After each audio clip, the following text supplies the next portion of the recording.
Hello student, it is a question answer and explanation of how the camel got his hump. इसका explanation chapter का मैंने previous video में आपको दिया था. चलिए अब क्वेश्चन आंसर डिस्कस कर लेते हैं. और पहला है comprehension check फर्स्ट का पहला क्वेश्चन देखते हैं.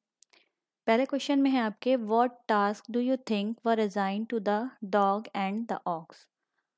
टास्क मतलब काम होता है. कौन सा काम आपको लगता है, आप सोच रहे हैं, जिसे असाइन किया गया था यानी सौंपा गया था डॉग को और ऑक्स को, बैल को, यानी कुत्ते को और बैल को. चलिए आंसर देख लेते हैं. The dog was assigned, dog को सौंपा गया था the work of fetching. Fetching मतलब होता है लेकर आना, और कैरिंग इसका मतलब भी होता है लेके आना कहीं से स्टिक्स को, मतलब दूर से स्टिक्स को लेके आना. The ox was assigned for plough the field, और ऑक्स को असाइन किया था मतलब सौंपा गया था काम कि वो खेतों की जुताई करे. प्लाउ मीन्स जुताई करना. चलिए नेक्स्ट क्वेश्चन डिस्कस कर लेते हैं. सेकेंड क्वेश्चन है why did the camel live in the middle of the dessert. क्यों कैमल रहता था डिजर्ट के बीच में. डिजर्ट यानी रेगिस्तान के बीच में.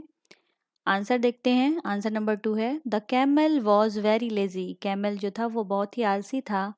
And he did not want to do work, और वो काम नहीं करना चाहता था. So the camel lived in the middle of the desert, इसीलिए वो डिजर्ट के बीचों बीच में रहता था. चलिए नेक्स्ट क्वेश्चन देखते हैं. What made the dog, the horse and the ox very angry. किस चीज ने डॉग को, ऑक्स को और हॉर्स को बहुत गुस्सा दिलाया. आंसर नंबर 3 देखिए. The dog, the horse and the ox were angry because they had to do double time of work to make up for the camel's idleness. Answer, dog, horse और aux तीनों को बहुत गुस्सा आया क्योंकि उन्हें सौंप दिया गया था, उन्हें करना पड़ रहा था डबल टाइम वर्क, मतलब वो अपना काम भी कर रहे थे और कैमल के हिस्से का भी काम कर रहे थे. क्योंकि कैमल जो है वो बहुत ही आलसी था, उसकी आलस की वजह से उन्हें डबल टाइम वर्क करना पड़ा था, इसलिए वो तीनों गुस्सा थे. चलिए नेक्स्ट क्वेश्चन 4 देखिए. Question number 4. How did the jinn know the horse was complaining against the camel? क्यों जिन को पता था कि हॉर्स जो है वो कंप्लेन कर रहा है कैमल की, उसे कैसे पता चल गया. तो आंसर देखिए. The Jin was the owner of the desert. जिन जो था वो मालिक था, ओनर था डिजर्ट का. And he has magical ability, और उसके पास योग्यता थी. एबिलिटी मीन्स योग्यता होना, मैजिकल मीन्स जादू, जादुई शक्तियाँ थीं. दैट्स वाई, इसलिए. ही न्यू, उसे बहुत आसानी से पता चल गया कि एनिमल वर टॉकिंग अबाउट, की वो जो जानवर थे तीनों वो बातें कर रहे हैं कैमल के बारे में जिसकी लंबी नेक और लंबे लेग्स हैं. चलिए नेक्स्ट क्वेश्चन.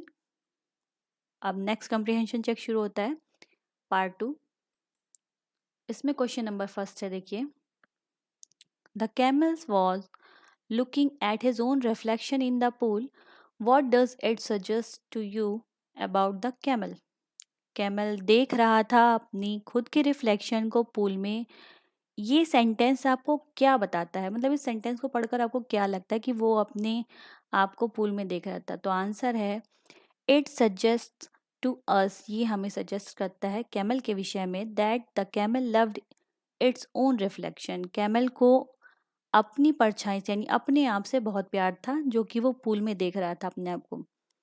ही considered himself very smart looking, और उसे ऐसा लग रहा था कि वो दिखने में बहुत ही स्मार्ट है, इसीलिए वो अपने रिफ्लेक्शन को इतने ध्यान से पानी में देख रहा था. Next question. The camel said hump repeatedly, how did it affect him.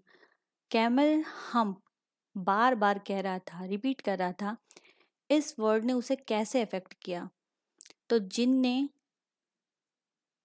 क्या रिएक्ट किया इसके लिए देखिए आंसर में. The genie annoyed with the word हम.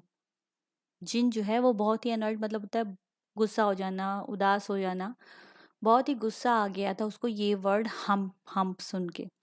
सो ही टर्न्ड हम इनटू द हम ऑन द कैमल्स बैक, और इसीलिए उसने अपने जादू से उसके जो हम थी उसको उसकी एक विशेषता ना बना के एक ऊंट की बैक के ऊपर होने वाली हम का उसे एहसास दिलाया।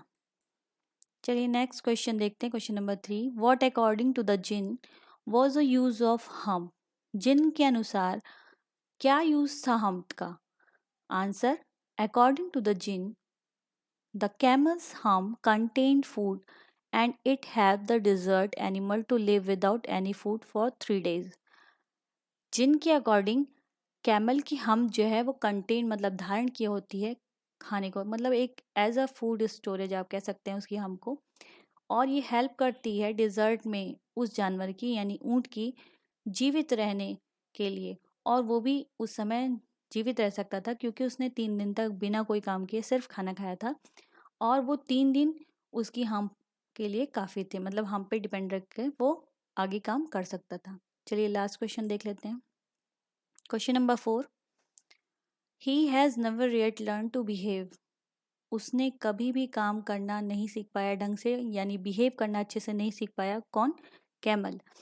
In the line of this what is the writers opinion about the camel. इस लाइन में राइटर का क्या ओपिनियन है कैमल के लिए? तो आंसर होगा, the writers opinion about this line that the camel has not change it's nature. Writer का ओपिनियन है, उसका दृष्टिकोण है इस लाइन के लिए कि कैमल अपने बिहेवियर को, अपने नेचर को, अपनी हैबिट्स को चेंज नहीं कर पाया क्योंकि उसने अपने स्टार्टिंग के because he lost his beginnings 3 days, क्योंकि जब वर्ड स्टार्ट हुआ था तो उसके 3 दिन उसने बैठ करके बिना कोई काम किए बिता दिए थे, इसलिए वो कभी भी अच्छे से बिहेव करना नहीं सीख पाया। ओके, तो अब आपके चैप्टर के क्वेश्चन आंसर भी फिनिश हो गए। अगर आपको कोई प्रॉब्लम हो या कुछ समझ में ना आया हो तो प्लीज़ कमेंट करके ज़रूर बताइएगा। Thank you.